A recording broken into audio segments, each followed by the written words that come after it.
This is a demo of the feature Enable Unmanaging of Guest Virtual Machines in CloudStack. This feature is currently supported on VMware only and allows the CloudStack administrator to unmanage virtual machines, meaning that once a virtual machine is unmanaged, then CloudStack will no longer monitor or control or orchestrate any operations on the virtual machine. This feature introduces a new API to unmanage virtual machines for the administrator and requires the ID of the virtual machine. For example, the list of unmanaged instances can be displayed on an existing cluster. In this case, there are no unmanaged instances. And using the new API defined by this new feature,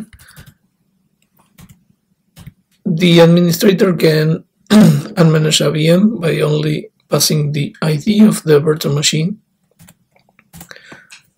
and then CloudStack will unmanage the virtual machine. So now listing unmanaged instances on an existing VMware cluster retrieves the information of the VM. So VM4 continues to exist on VMware, but is not available in CloudStack. Neither do the storage or any rules defined by that virtual machine. So by default, this feature introduces a new global setting, which is unmanaged VM, preserve NICs, and when it's set to true, it does not remove the virtual machine NICs when unmanaging the virtual machine in CloudStack. So it keeps the virtual machine NICs in CloudStack to preserve the MAC addresses of that VM. So by default is set to false, meaning that CloudStack will also remove the existing NICs and can assign the existing MAC addresses to other deployments. So if it is set to true, then the administrator can prevent reassigning MAC addresses for VMs that could be imported back again by the import VM feature.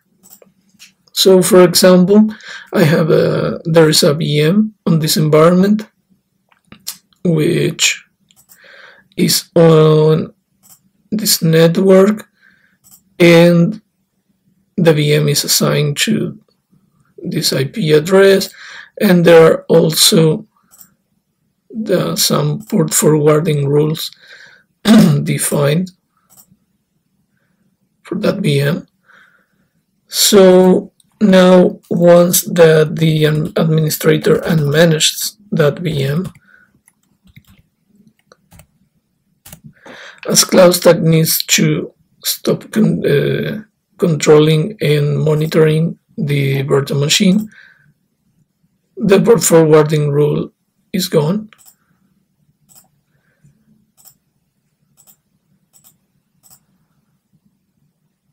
And the IP address is not assigned to any VM.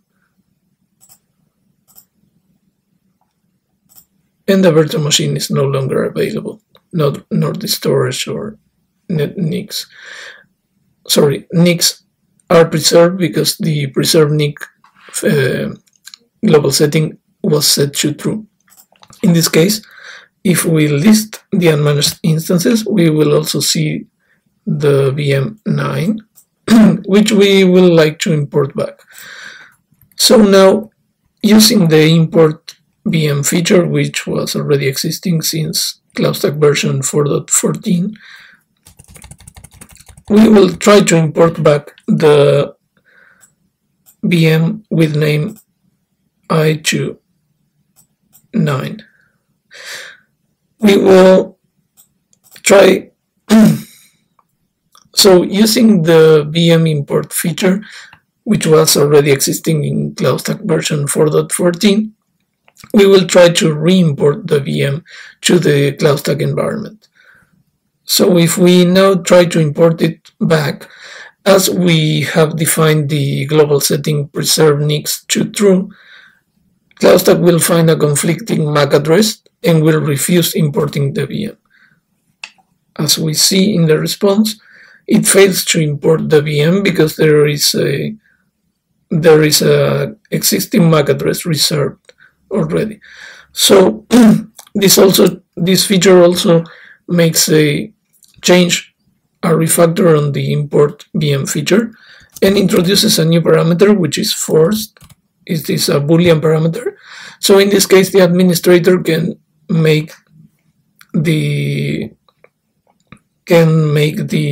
import feature to override any existing NICs which are conflicting with the VM NICs that it wants to import. So after setting the force parameter to true, we can see that the virtual machine is imported back to CloudStack.